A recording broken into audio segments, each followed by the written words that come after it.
नमस्कार। अगर मैं आपसे कहूं कि इंडिया में कैंसर के सबसे ज्यादा इंसिडेंस किसी मेट्रो सिटी में नहीं बल्कि इंडिया के नॉर्थ ईस्ट स्टेट में है तो आपको सुन के कैसा लगेगा। और यहाँ पे इतने ज्यादा कैंसर केस होने के बावजूद भी कैंसर ट्रीटिंग फैसिलिटी सिर्फ एक है। तो सवाल ये नहीं है कि यहाँ पे कैंसर की केस इतने ज्यादा क्यों हैं, बल्कि सवाल ये है कि जब कैंसर की रेट इतनी हाई है तो ट्रीटमेंट की फैसिलिटी इतनी कम क्यों। तो आज बात करेंगे हम नॉर्थ ईस्ट के उन 8 स्टेट के बारे में जहाँ पे कैंसर की रेट बहुत ज्यादा बढ़ चुकी है।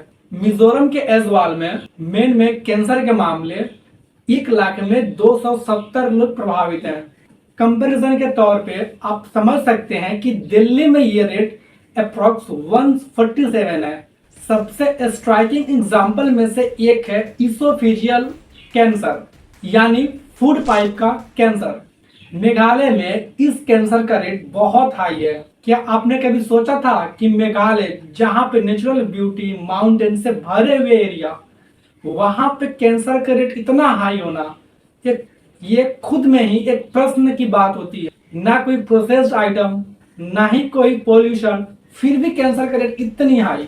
हालांकि यहाँ पे कैंसर बढ़ने के मामले पोल्यूशन या प्रोसेस्ड फूड नहीं है, बल्कि यहाँ पे ट्रेडिशन के तौर पे जो कल्चर में यूज होने वाले फूड आइटम्स है, जैसे बीटल नट्स च्यूइंग, बहुत स्पाइसी फूड, और डाइट में रिलेटिवली फूड का low consumption and their cultural and traditional food drinks. Research में यह पाया गया कि स्टमक कैंसर होने का बहुत बड़ा रीजन यहाँ के लोकल डाइटरी प्रैक्टिस में छिपा है।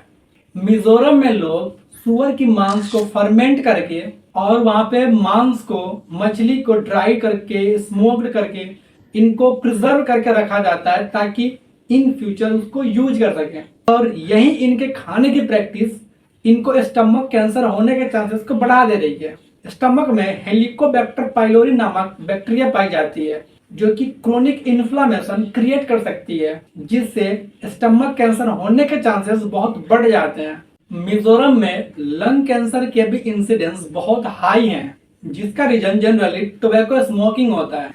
हालांकि यहाँ पे वो टोबैको नहीं है जो हम एडवर्टाइजमेंट में देखते हैं, बल्कि यहाँ पे ट्रेडिशन के तौर पे यूज होने वाली एक ट्रेडिशनल स्मोक है जिसका एक्सपोजर 83% तक रिपोर्ट किया गया है। यानी घर में कोई एक व्यक्ति स्मोक करता है तो उसका एक्सपोजर सिर्फ उस तक नहीं बल्कि पूरे फैमिली का इशू बन जाता है। अभी तक हमने कैंसर के हाई इंसिडेंस को देखा, रिस्क फैक्टर के बारे में जाना, पर जो मोस्ट इम्पोर्टेंट है कि आखिर वहाँ की गवर्नमेंट इतने हाई केस होने के बावजूद वहाँ के लोगों के लिए ट्रीटमेंट के लिए क्या कर रही है। कैंसर का हाई बर्डन तब और डेंजरस हो जाता है जब ट्रीटमेंट तक पहुंचना लिमिटेड हो जाए। अरुणाचल प्रदेश, मिजोरम, मणिपुर, सिक्किम और त्रिपुरा जैसे स्टेट में इतना हाई केस होने के बावजूद ट्रीटमेंट के लिए सिर्फ एक ऑप्शन है। सोचिए, एक तरफ कैंसर की इतनी हाई रेट और दूसरी तरफ ट्रीटमेंट के लिए लिमिटेशन। इस पे आपकी क्या राय है, जरूर बताना। धन्यवाद।